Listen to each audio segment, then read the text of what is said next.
I started planning my son's 10th birthday party 3 weeks early.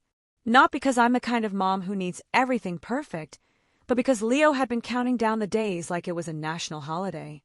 10 felt big to him. Double digits. He said it meant he was basically a grown-up now, even though he still slept with his hallway light on. Every morning before school, he'd ask, "How many days left?" And every morning, I'd smile and answer like it mattered just as much to me. Because it did. I work long hours at a medical billing office. Nothing glamorous. Just steady, quiet work that keeps the lights on and food in the fridge. I don't get weekends off easily, so when I do, I plan them carefully. Leo's birthday landed on a Saturday, which felt like a small miracle. I sent out invitations the old-fashioned way. Not digital. Real cards. Blue ones with a cartoon spaceship on the front, because Leo's been obsessed with space since he was 6. I mailed them to my parents, my sister, my brother, 2 cousins, and my aunt. I even followed up with texts, just to make sure everyone saw them. My sister replied first. "Looks cute. We'll see." My mom reacted with a thumbs-up emoji. No one said no, so I assumed yes. I spent the next few weeks preparing in the background of our lives. After work, I stopped by the dollar store for decorations. Balloons, streamers, paper plates with planets on them. Leo helped me tape a banner across the living room that read "Happy 10th Birthday." He insisted on hanging it himself, even though it ended up a little crooked. "It's perfect," he said proudly. I ordered his cake from a small bakery near our apartment. Chocolate with vanilla frosting. His favorite. I asked them to write "Happy 10th, Leo" in blue icing. The night before the party, I stayed up late wrapping gifts. Most of them were from me. A new soccer ball. A graphic novel he'd been asking for. A hoodie with a NASA logo on it. I labeled a few gifts from Grandma and from Aunt Sarah, even though they hadn't dropped anything off yet. I told myself they'd bring them tomorrow. I didn't want Leo to wake up thinking no one else cared. The morning of the party, Leo woke me up at 6:30 a.m. "Is today the day?" he asked, already dressed.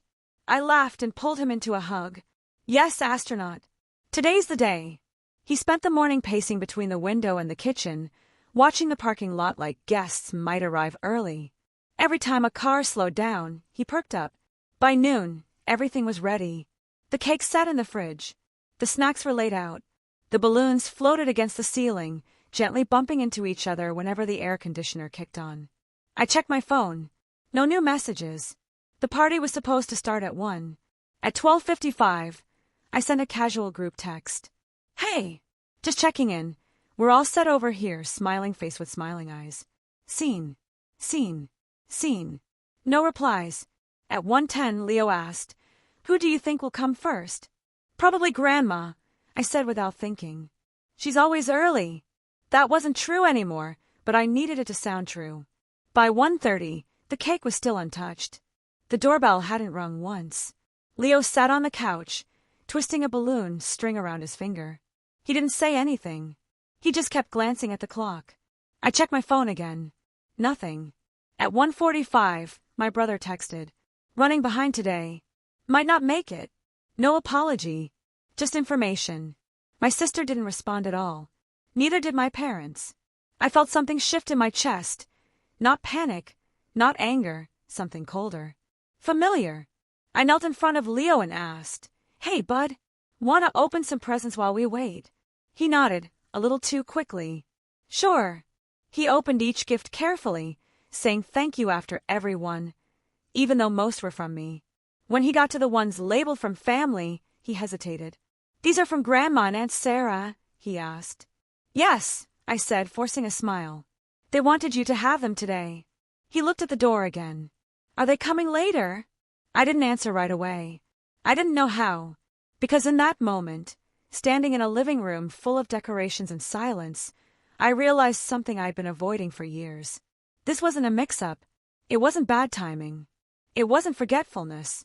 It was a pattern, and my son was finally old enough to see it. By 2 o'clock, the balloons had started to sag. It sounds like a small thing, but balloons tell the truth faster than people do. They don't pretend. They don't reassure. They just slowly sink when there's no one around to hold them up. Leo sat cross-legged on the floor, building a tower out of the unopened party hats. He stacked them carefully, like he was giving himself something to focus on besides the clock. I checked my phone again. Still nothing. I typed a message to my mom, then deleted it. Typed another to my sister. Deleted that too. I didn't want to beg. I didn't want to explain. I wanted someone, anyone, to show up without being asked.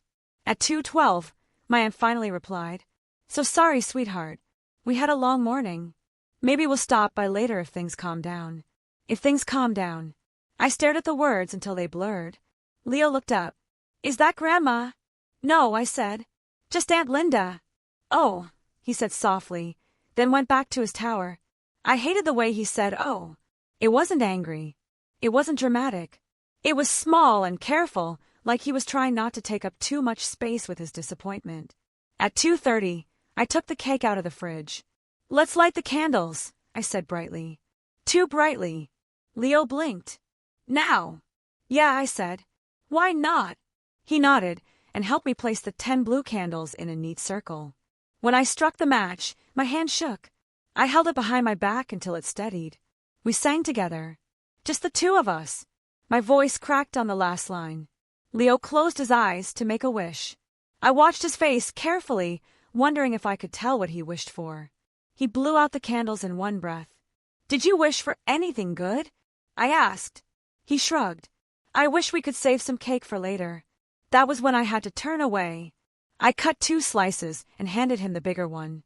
He ate quietly, like someone at a restaurant who knows they're waiting for a table that might never open. At 3 o'clock, the doorbell finally rang. My heart jumped, ridiculous and hopeful. It was a delivery driver dropping off a package for the neighbor upstairs. Leo stood up anyway. "Oh," he said again. I felt something inside me crack. Not loudly, just enough to change the shape of things. I texted my sister one last time. "Leo keeps asking about everyone. Are you coming?"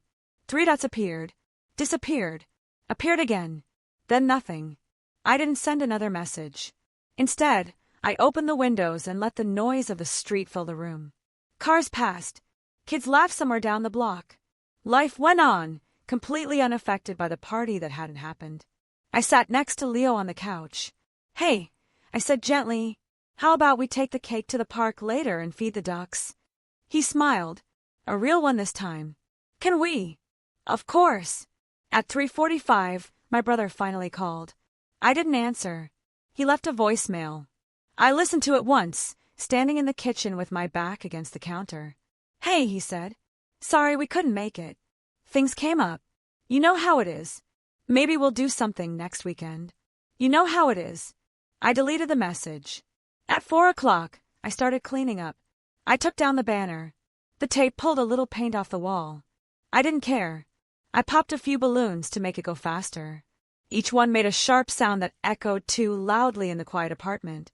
Leo helped me without being asked. "You don't have to," I said. "It's okay," he replied. "I like helping." He always did. As we worked, I thought about all the other moments that had looked like this.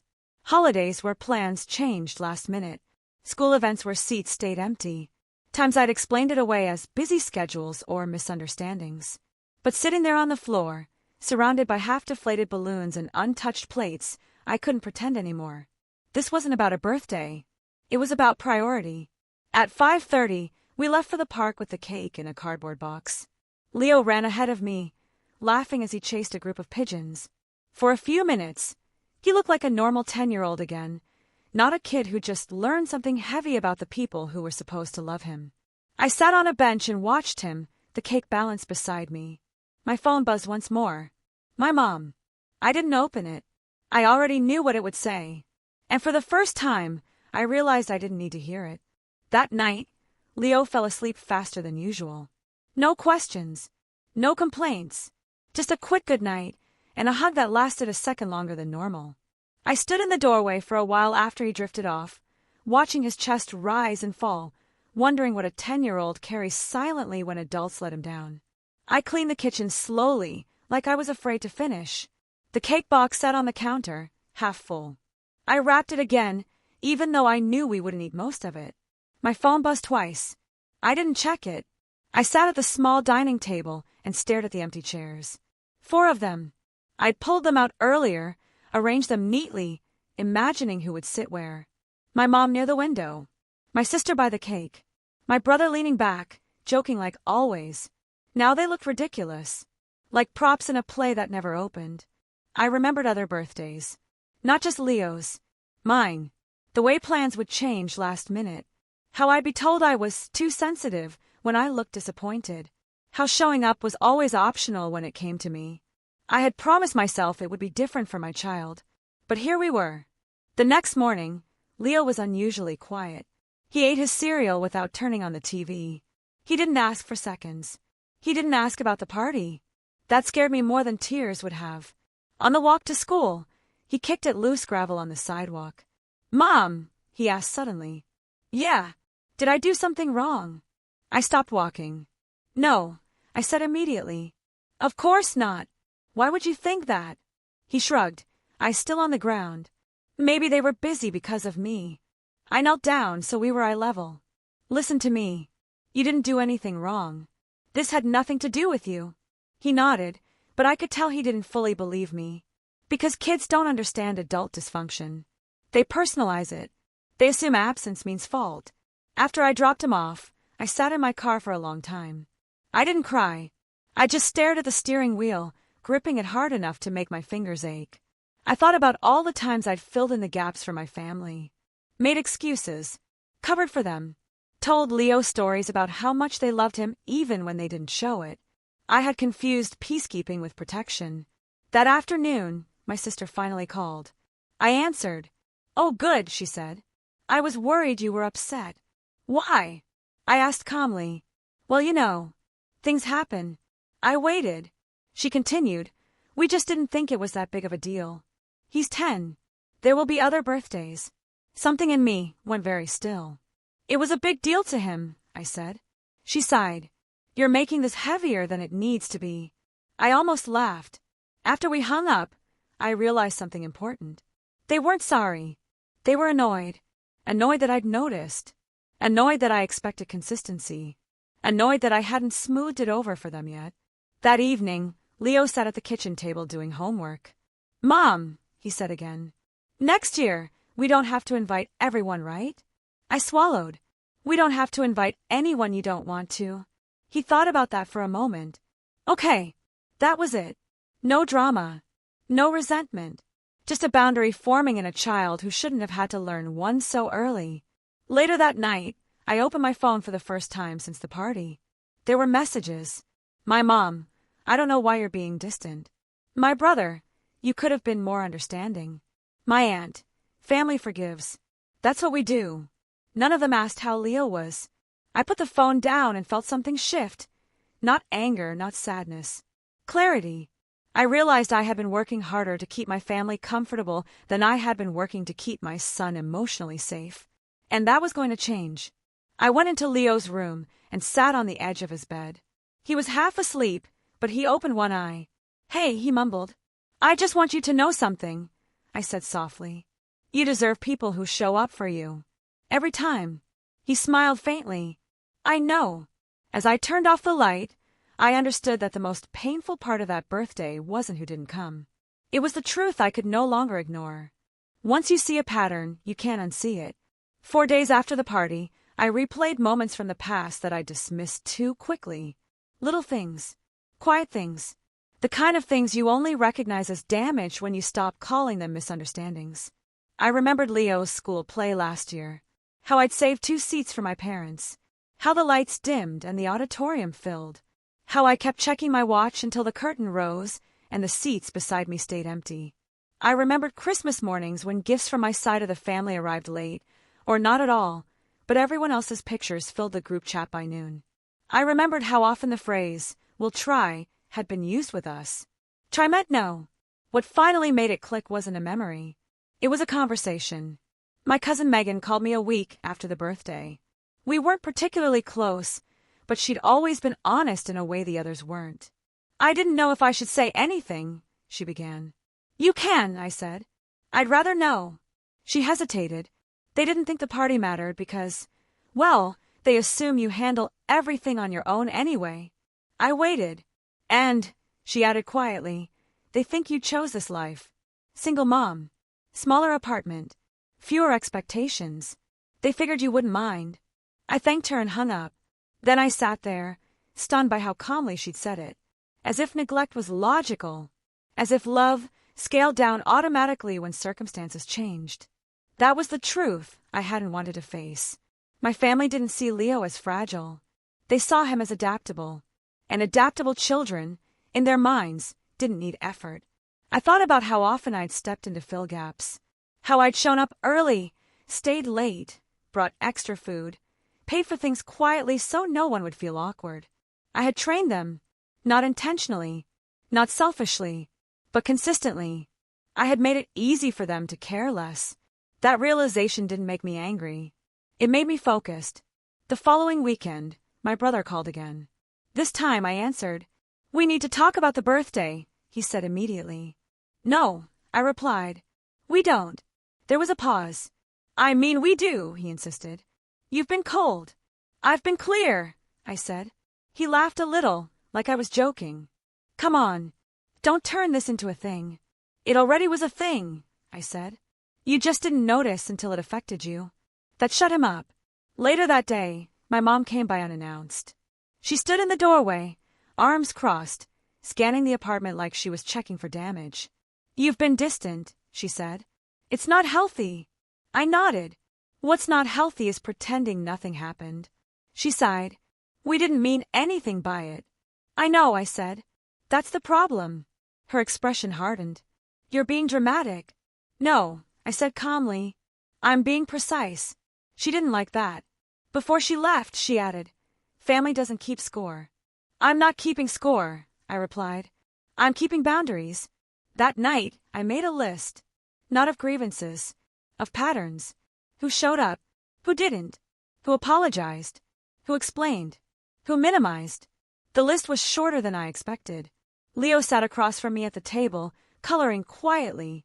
"Are we in trouble?" he asked. "No," I said. "We're making plans." "For what?" "For us." He smiled and went back to coloring. In that moment, I understood something I wish I'd learned sooner. You don't owe access to people who consistently treat your presence as optional. And love that only shows up when it's convenient isn't love. It's entitlement with good timing. I folded the list and put it in a drawer. I didn't need to look at it again. The decision had already been made. Setting boundaries didn't look like a dramatic announcement. There was no speech, no long message explaining my feelings, no list sent to a group chat. I just stopped adjusting. When invitations came up for future plans, Sunday dinners, casual get-togethers, I didn't rush to respond. When my mom texted last minute, expecting us to rearrange our weekend, I said, "That doesn't work for us," and left it at that. At first, no one noticed. Then they did. My sister called one evening, irritation already in her voice. "You've been really unavailable lately." "I've been present," I said. "Just not on demand." She scoffed. "So this is still about the birthday?" "It's about consistency," I replied. She changed tactics. "You're punishing everyone." "I'm protecting my child." Silence. The next move came quickly. A family dinner was scheduled, one Leo had been excited about before. My mom texted that afternoon, "We'll be late. Maybe very late. Don't wait." I didn't respond. Instead, I made dinner at home. Leo and I ate together at the table, talking about school and his science project. When I posted a photo later of the two of us baking cookies, my phone buzzed nonstop. "You could have waited." "That was rude." "You're being passive-aggressive." I didn't answer any of them. Because here's what I'd learned. Explaining is an invitation to negotiate. And I was done negotiating my child's worth. A few days later, my brother showed up at my apartment. Unannounced. Again. He leaned against the doorframe like he always had, like he belonged there by default. "This is getting out of hand," he said. "I disagree," I replied. "You're changing," he continued. "And not in a good way." I smiled politely. "I've always been this way. You're just noticing because I stopped covering for you." He frowned. "That's not fair." "No," I said. "What's not fair is expecting my son to understand adult indifference." Leo was in his room. He could hear us. I knew he could. I lowered my voice. "If you want access to him, you show up. Not when it's convenient. Not when it looks good. Every time. My brother shook his head. You're overreacting. That's what people say when they don't want to take responsibility, I replied. After he left, my phone rang. My mom. I don't recognize you anymore, she said. I paused before answering. That's because I stopped performing. She accused me of holding grudges, of creating distance, of breaking the family. I listened quietly. When she finished, I said, I'm not breaking anything. I'm refusing to let my child feel disposable. She hung up.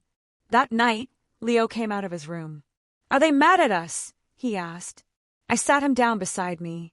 They're uncomfortable, I said honestly. And that's okay. He nodded slowly. I like it better when it's just us anyway. That was the moment I knew I was doing the right thing. The family tried one more tactic after that. They started pretending nothing had changed. Group chats, casual memes, invitations sent without acknowledgement of what happened. I ignored what didn't include Leo and responded briefly to what did. Eventually, the tone shifted. Less entitlement, more hesitation. Power doesn't always look like control. Sometimes it looks like peace. And for the first time since that birthday, our home felt calm again. Time didn't fix everything, but it softened the sharp edges. Weeks passed, then months. The family noise faded into something distant, still there, but no longer filling every corner of my life. The apartment felt lighter, quieter, like it had finally exhaled. Leo adjusted faster than I expected. Kids are observant. They notice when tension leaves a room. They notice when adults stop bracing for disappointment. One afternoon, we were walking home from school when he reached for my hand again. He hadn't done that in a while. Mom, he said casually, I think this year was actually pretty good. I smiled. Yeah, he said. It was just us. And that was kind of nice. That was when I understood something important. The birthday hadn't been ruined. It had been clarified. We started new traditions without calling them that. Friday night pizza on the floor. Sunday morning walks. Movie nights where we argued about which snacks were essential and which were optional. No waiting. No checking phones. No hoping someone else would show up. On Leo's 11th birthday, I didn't send invitations to my family. I asked him who he wanted to celebrate with. He thought about it for a moment. Can it just be you and me again? It can be whatever you want, I said. So we went to the aquarium. He pressed his face against the glass, mesmerized by the jellyfish. We ate hot dogs from a stand outside and laughed when a seagull stole half of mine. That night, as I tucked him into bed, he looked at me seriously. You know, he said, I don't feel bad about last year anymore. I brushed his hair back gently. I'm glad. He hesitated, then added, I think it helped us figure out who really cares. I didn't trust myself to answer right away. After he fell asleep, I sat alone in the living room. No balloons, no banner, just the soft hum of the refrigerator and the quiet comfort of a space that finally felt protected. My phone buzzed once. A message from my sister. We miss you. You've pulled away.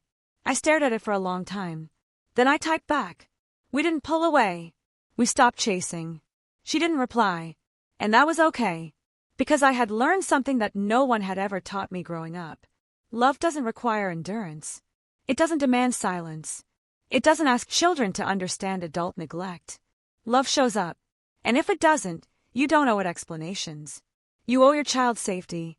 Sometimes I think about that 10th birthday, the empty chairs, the untouched cake, the sound of balloons popping in a quiet room. I don't replay it with anger anymore.